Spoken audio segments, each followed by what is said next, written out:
always really grateful for young people sitting in, and sometimes they're doing it like 2 and 3 weeks in a row. So if there's anyone who's got a technical kind of heart and willing to contribute, that's really wonderful. So good morning anyway. My name's Ron. Just want to say welcome to people who kind of just been here once or twice, and there's a few. As you can know, we're a pretty imperfect church, so if you're a bit of an imperfect person, you might just fit here. Meanwhile, I hope you're blessed today. There was actually a couple more announcements, and somehow they got overlooked, but these all actually relate to our youth, our young people. They're one of the jewels in the crown here. We believe that. They're doing beautiful work, and they're blessing not just us, but the community out there. So first of all, and we're kind of looking into the next year, really, 2024, we're looking for people, and this is the beauty about some of these things, you don't need to be young to do that. We'd love to have people who are willing to do one-on-one Bible reading for half an hour on a Friday. So they meet on Fridays before the meeting, half an hour, one-on-one, usually with people who are new to the faith, or people who would like to just be buddied up and learn more about God. And even if you're on that journey yourself and you're growing in the Lord, here's an opportunity to step up. So if you're interested in that and you think you'd like to contribute to that, please come and see me. Also, on a Friday night, there's a van that runs up and picks up people around the town. And these are people who generally don't have wheels so these are young people again. Again, if you're willing to do that on a Friday night, just once in a while, come and see me. We'll put you on the roster. It'd be so cool to have a whole bunch of people doing that and just saying hello to the young folk. And the third thing is with regards to Sarah. Of course, she's been our youth leader for 3 years, and she has effectively more or less stepped down already. Sarah's been such a blessing to us. But I just want you to know that preliminary discussions are underway to find a replacement. And it looks like the Lord is providing an opportunity here too. So there we go. That'll do for that. The reading is from Ruth, and I was hoping it would be read not by me, but by someone else. So we'll go to Ruth Chapter 2.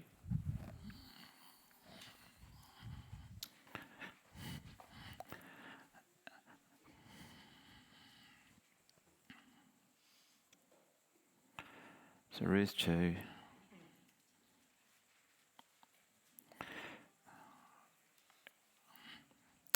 It'll be the whole chapter. Actually, I'd love it if someone else could read, because you're going to see that here in my voice.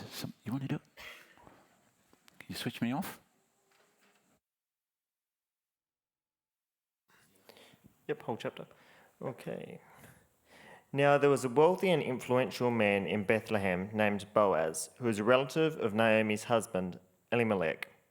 One day, Ruth the Moabite said to Naomi, "Let me go out into the fields to pick up the stalks of grain left behind by anyone who is kind enough to let me do it." Naomi replied, "All right, my daughter, go ahead." So Ruth went out to gather grain behind the harvesters. And as it happened, she found herself working in a field that belonged to Boaz, the relative of her father-in-law, Elimelech. While she was there, Boaz arrived from Bethlehem and greeted the harvesters. "The Lord be with you," he said. "The Lord bless you," the harvesters replied. Then Boaz asked his foreman, "Who is the young woman over there? Who does she belong to?" And the foreman replied, "She is the young woman from Moab who came back with Naomi. She asked me this morning if she could gather grain behind the harvesters. She's been hard at work ever since, except for a few minutes' rest in the shelter." Boaz went over and said to Ruth, "Listen, my daughter. Stay right here with us when you gather grain. Don't go to any other field. Stay right behind the young woman working in my field. See which part of the field they are harvesting and then follow them. I've warned the young men not to treat you roughly. And when you are thirsty, help yourself to the water they have drawn from the well." Ruth fell on his feet and thanked him warmly. "What have I done to deserve such kindness?" she asked. "I'm only a foreigner." "Yes, I know," Boaz replied. "But I also know about everything you have done for your mother-in-law since the death of your husband. I have heard how you left your father and mother and your own land to live here among complete strangers. May the Lord, the God of Israel, under whose wings you have come to take refuge, reward you fully for what you have done." "I hope I continue to please you, sir," she replied. "You have comforted me by speaking so kindly to me, even though I am not one of your workers." At mealtime, Boaz called to her, "Come over here and help yourself to some food. You can dip your bread in sour wine." So she sat with his harvesters, and Boaz gave her some roasted grain to eat. She ate all she wanted and still had some left over. When Ruth went back to work again, Boaz ordered his young men, "Let her gather grain right among the sheaves without stopping her, and pull out some heads of barley from the bundles and drop them on purpose for her. Let her pick them up and don't give her a hard time." So Ruth gathered barley there all day, and when she beat out the grain that evening, it filled an entire basket. She carried it back into town and showed it to her mother-in-law. Ruth also gave her the roasted grain that was left over from her meal. "Where did you gather all this grain today?" Naomi asked. "Where did you work? May the Lord bless the one who helped you." So Ruth told her mother-in-law about the man in whose field she had worked. She said, "The man I worked with today is named Boaz. May the Lord bless him," Naomi told her daughter-in-law. "He is showing his kindness to us as well as to your dead husband. That man is one of our closest relatives, one of our family's redeemers." Then Ruth said, "What's more, Boaz even told me to come back and stay with his harvesters until the entire harvest is completed." "Good," Naomi exclaimed. "Do as he said, my daughter. Stay with his young women right through the whole harvest. You might be harassed in other fields, but you'll be safe with him."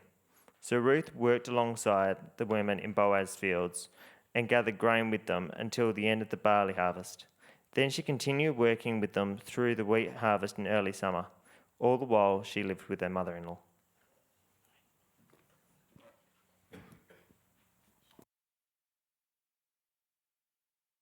I made a little bit of a mistake. It should have actually been Ruth 1. Never mind.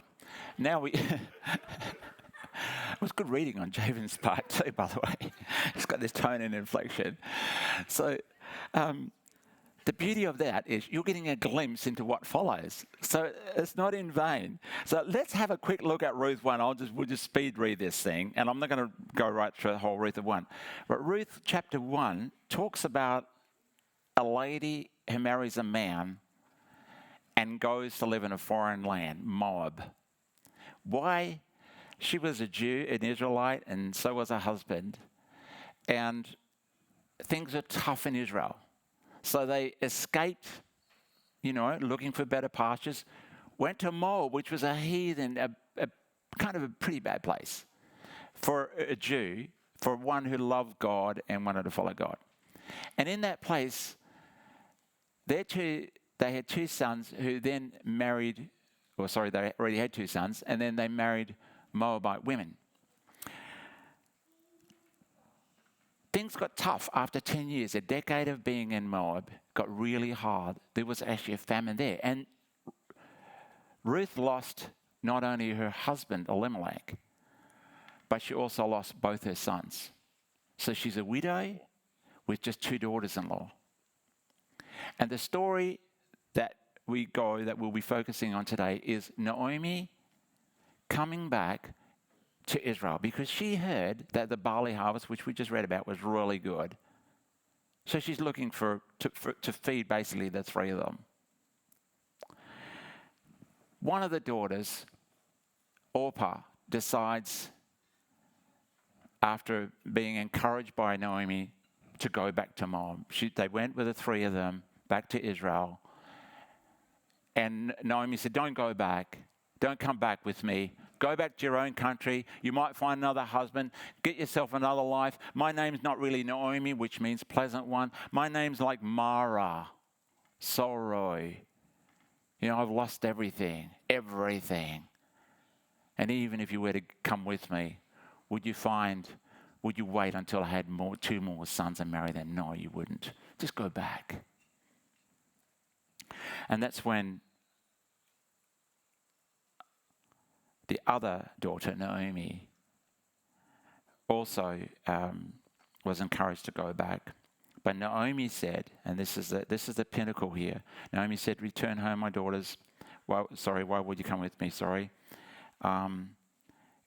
At this they wept aloud. Ruth replied, "Don't urge me." So Ruth replied, "Don't urge me to leave you or turn back from you. Where you go, I will go. Where you stay, I will stay. Your people will be my people. Your God will be my God. Where you die, I will die, and there I will be buried. May the Lord deal with me, be it ever so severely, if even death separates you and me." And when Naomi realized that Ruth was determined to go with her, she stopped urging her. So that's where we'll pick up. Bit of a long route, but we got there, didn't we? Wow. Naomi and Ruth, actually we have a family in this church, and they have a Naomi and a Ruth. I reckon they stole those names from the Bible. So 0 marks for originality on that one. Sorry. An old lady and 2 younger ones were making their way to the land of Israel. 3 dispirited people. The 2 younger ones had lost their husband. The older one was the mother-in-law of the 2 young ladies. She'd not only lost her 2 sons, but also her husband. They were a forlorn lot. The older one in particular was a bitter old lady. No sons, no husband, no heirs, no future, no inheritance, no protection, no hope. We read about these 3 people, which we just read in the book of Ruth, a fascinating true story of God's love for his people. So just stay with me this morning as we join the travels of these 3 vulnerable women. So why are they travelling back this road back to the old lady's country of birth? Well, all 3 of them were looking for a better future. The old lady's time in the heathen land of Moab had been a disaster. She lived there for 10 years, and the 2 younger women didn't exactly have pleasant memories of their own country, with both having lost their husbands, and they both never had children. So what were their names? We know that the old lady was called Naomi, a name with a lovely ring to it. It means pleasant, a very positive sounding name. And the young widows were called Orpah and Ruth, as we know. They'd received news from Naomi's homeland. Israel was prospering again, and the Bible tells us that when Naomi heard in Moab that the Lord had come to the aid of his people by providing food for them, she and her 2 daughters-in-law prepared to return home from there. But it seemed that they'd only travelled for a little while when a thought occurred to Naomi. These daughters-in-law might never be happy in Israel. Strange culture, strange people, and a strange God. And so she voiced her opinion. She said to her daughters-in-law, "Go back, each of you, to your mother's home. May the Lord show you kindness as you have shown kindness to my dead husband. To your dead husbands and to me. May the Lord grant that each of you will find rest in the home of another husband." And we then read, she kissed them. They wept aloud and said to her, "We will go back with you to your people." And Naomi said, "Return home, my daughters. Why should you come with me? Am I going to have more sons who could become your husbands? Return home, my daughters. I'm too old to have another husband. And even if I thought there was still hope for me, even if I had a husband tonight and then gave birth to sons, would you wait until they grew up? Would you remain unmarried for them? No, my daughters, this is more bitter for me than for you, because the Lord's hand has gone out against me." Sorry, I'm repeating myself a little here. A tearful, heart-wrenching farewell. No use the girl sticking around with her, Naomi thought. God wasn't on her side anyway. And the bad luck might even rub off on the girls. Better to go separate ways. Naomi was telling Ruth and Orpah, "I appreciate your concern and kindness, but for your own good, you'd better leave me. You don't have any future with me because I don't have a future.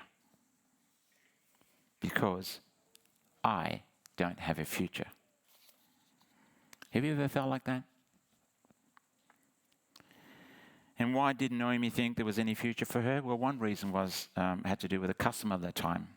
If a man died without leaving any children, his brother or closest relative was to marry his widow and have children with her.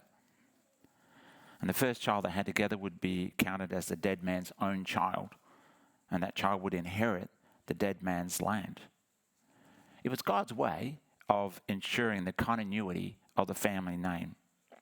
And so the family's future as part of God's people. But what hope did this custom have for Ruth and Orpah? Naomi's sons were dead. She had no others.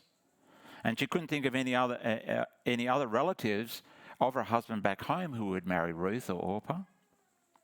So if these young women wanted any hope of a husband or a family, they'd better forget about Naomi and start again somewhere else. That was Naomi's first reason for telling them to leave her and return to Moab. But as alluded to earlier, Naomi had a second and even stronger reason for sending the girls on their way. She thought, God is against me. I'm jinxed. I'm under a curse. So do yourself a favour, girls. Make a fresh start without me. God is against me, and if you stay close to me, you may get hurt even more. You young ladies deserve another chance at a good life, and may the Lord bless you in it. It's worse for me than for you. You still have possibilities. I don't. How can I have a future when I'm under attack by the Lord himself? How little did she understand the will of God. God had to teach her and us a thing or two. Time would definitively prove how absolutely wrong she was. And we read a bit about that when Javen read chapter 2. You know, Naomi's reasoning did have the ring of logic to it. It made sense, really. And in today's age of karma and luck, of superstition, Naomi would perhaps have been considered a wise woman. Make the break with bad luck and give life another go. Seems smart, but it leaves God out of the equation. And that's never smart. And God would soon show her why. Anyway, whatever Naomi may have been thinking, her words were enough to convince Orpah to leave her. Orpah cared about her mother-in-law and felt bad for her, but she wanted to get on with her life. She was a young woman, had things to do, a new future to build. And Moab wasn't a bad place. A bit heathen. Idol worship was rife. No recognition of God there. Lifestyle was a bit worldly. But she'd soon get used to it. She was young and she'd be adaptable. Perhaps in time she'd forget about God and her the God her husband worshipped, She'd get on with her life. The Bible continues, at this they wept again. Then Orpah kissed her mother-in-law goodbye, but Ruth clung to her. Look, said Naomi, your sister-in-law is going back to her people and her gods. Go back with her. But Ruth replied, don't urge me to leave you or to turn back from you. Where you go, I will go. And where you stay, I will stay. Your people will be my people, and your God, my God. Where you die, I will die, and there I will be buried. May the Lord deal with me, be it ever so severely, if even death separates you and me. Wow. What made you talk like that, Ruth? Who put those wonderful words in your mouth? What motivates you to express that kind of loyalty to Naomi and her God? I'm sure you're a nice person, but you've just expressed a depth of understanding about life that goes way beyond just being kind, way beyond human reasoning. What makes you tick like that, Ruth? What an astonishing development. What love and loyalty on the part of Ruth. I mean, how did Ruth become so attached to Naomi and to Naomi's God? Well, Ruth didn't start her life by loving Naomi so much, and she didn't start out with her faith in God. She started out most likely as an idol worshipper who happened to meet a fellow named Mahlon, and she married him. At that point, Ruth probably saw Naomi and the Lord as just minor parts of the marriage package. Perhaps because Ruth wanted to marry Mahlon, she's willing to put up with Mahlon's family and their religion. Chances are it was unlikely that her love for God and his people would have started out as anything deep or heartfelt. Folks, we're witnessing a very unusual situation here. When her husband died, why didn't Ruth simply move on? That's what Orpah did. When Orpah married Kilian, she took the family and religion that came with him, but when Kilian died, she was ready to find a new family and follow whatever religion seemed necessary. But not Ruth. Ruth most likely started with only minor interest in the God of Israel. But somewhere along the line, God took hold of Ruth's heart. He claimed Ruth as his own. He changed her thinking. Perhaps it started off as mere interest, but it ended up as a deep-seated connection with the God of the Bible. You see, Ruth discovered the living God, and she came to the point where she wouldn't let go of the Lord or the family that introduced her to him, no matter what. That's the way of our God. Once we're his, once we discover the joy of belonging to him, hey, he won't let us go. He'll keep us, protect us, guide us, call us back, because you see, we're part of his master plan. Perhaps you know of someone today who came in contact with God in a way that seems almost accidental. That person may have married somebody and the acceptance of God was just a minor part of the package. They're firstly in love with a human and might have been happy to go along with the religious stuff. But as things in the relationship developed, they reached a decisive moment. They had to choose one way or the other, once for all, whether the God and Father of Jesus Christ was really their God or not. They had to answer the question, will the God I first met as someone else's God now be my God too? For Orpah, the answer was no. For Ruth, the answer was yes. An absolute, resounding yes. Allow me to ask you this question. Is the God of the Bible your God? Is it Jesus you perhaps first met as someone else's Lord, your Lord too? Personally and totally and maybe forever? You know, Ruth's commitment to Naomi and to the Lord God is amazing, and it's all the more amazing in light of what Naomi had been telling her. Naomi said, God is against me. Ruth's reply was, maybe so, but he's a living and true God, the only God there is. So whether he's for us or against us, your God is my God. Naomi cried, there's no future with me. Ruth replied, maybe so. But despite that, I'm willing to die where you die and be buried there too. What love?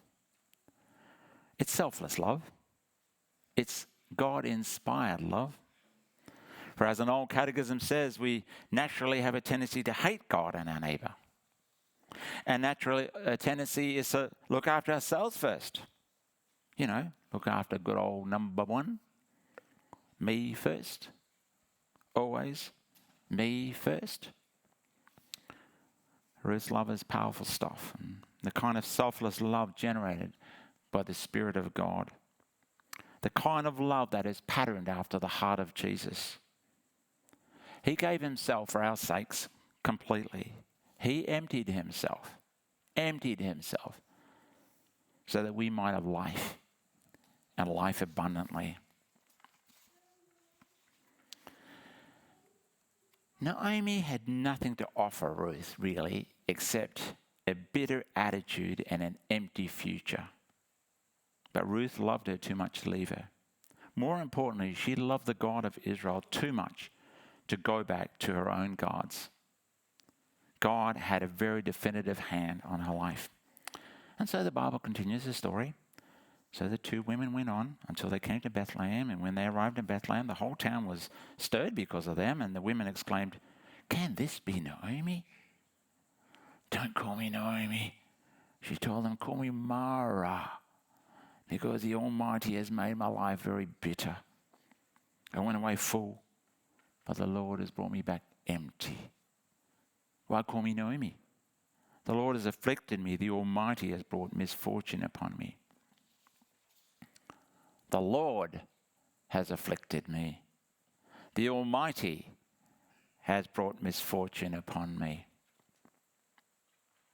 What do we make of this depressed widow who wants to drop her name, sweet, pleasant Naomi, and be called bitter Mara instead, because she felt that the Almighty had marred her life?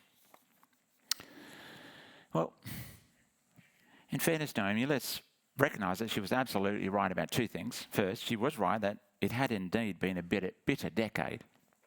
There's no denying the agony and sorrow she endured during the famine, the death of her dear husband, the deaths of both her sons.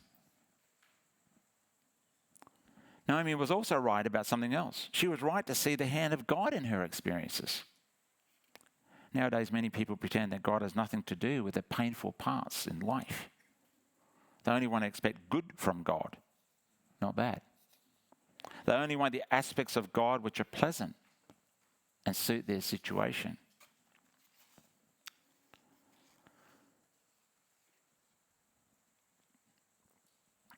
Naomi knew that God is the Almighty, the living God, the one who directs or allows every event, even the painful ones. She did know that. Yeah, she allowed. She knew that He allows food to grow. She knew that He allows famine to occur, and this affects both Christians and non-Christians. He gives a husband, and perhaps that husband is taken away. He gives children, and perhaps those children are taken away. Absolutely nothing can happen to us apart from His express knowledge. Folks, that's because we live in a broken world. Something's not quite right with our world. There's a critical and nasty ingredient that has permeated this world. It wasn't always like that. Read the first couple of chapters of Genesis. Here we find God having a great time, creating beautiful things out of nothing. He just simply said it and it was done. And He finishes off His creative work with a flourish, the final beautiful brushstroke of the supreme artist. He makes man, and then He creates woman. An absolutely beautiful compliment. That's what we find in the first chapters of Genesis. But so often when there is beauty, an enemy wants to destroy it. And so in Genesis we read of the enemy disguised as a serpent, whispering the lie that Adam and Eve could become like God. And they took what was forbidden, and perfection was destroyed. Adam, Eve. It could have been you. It could have been me. I don't think we would have acted any differently than they did. Because some of us still make ourselves gods of our own lives. We like being a god or goddess, putting ourselves first, just making sure we don't miss out. As long as I'm all right, mate. You and me, we know better than Eve and Adam. There's a name for all this nastiness. It's called sin. Not a cool word. Many people pretend it doesn't even exist. I guess they don't like the sound of it. So they simply pretend it doesn't exist. Sin. It resides right there, close to our hearts. And so even in her bitterness, Naomi was right to see God's almighty hand as a ruling, guiding force in all things. But Naomi made a fundamental mistake. She was not right to think that God was against her. We can understand how she felt, but that doesn't mean she was right. Even when God allowed her life to be hard and when it seemed that he was against her, he was planning and arranging things for the good of Naomi and Ruth and all of God's people. Naomi was not right when she said God was against her, and she was not right when she said God had left her empty. Empty? What about your faithful daughter-in-law, Ruth? Wasn't Ruth a gift to her? Ruth, who showed such love and loyalty, who swore to stick with her no matter what? How could Naomi say she had nothing when she had Ruth? Empty? And what about the possibility of going back to her own people, of going back to the land of bread, where there was heaps of food, of worshipping back with God's people? Empty? Wrong, Naomi. Just look up to heaven and look at God. He has you in his fatherly hand. He has his eye on you all along. He's had it all along, and he's got a plan for you.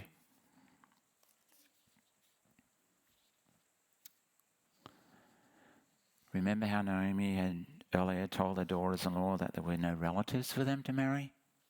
Well, she'd forgotten someone. When the Bible records Naomi's bitter complaint that God was against her, it adds, "Now, Naomi had a relative on her husband's side from the clan of Elimelech, a man of standing whose name was Boaz." We read that. Naomi had forgotten about Boaz, but God hadn't. And just when Naomi thought she had nobody to stick with her, God gave her Ruth. Just when Naomi thought she was empty, God was starting a fresh harvest in the land of Israel. Just when Naomi forgot about Boaz, the relative, God brought this wealthy and godly man into this story. Just when Naomi thought her family's future was dead, God was making plans to bring Naomi and Ruth and Boaz into a family line that would become the greatest family line in human history. No one less than Jesus would become a direct descendant of Ruth.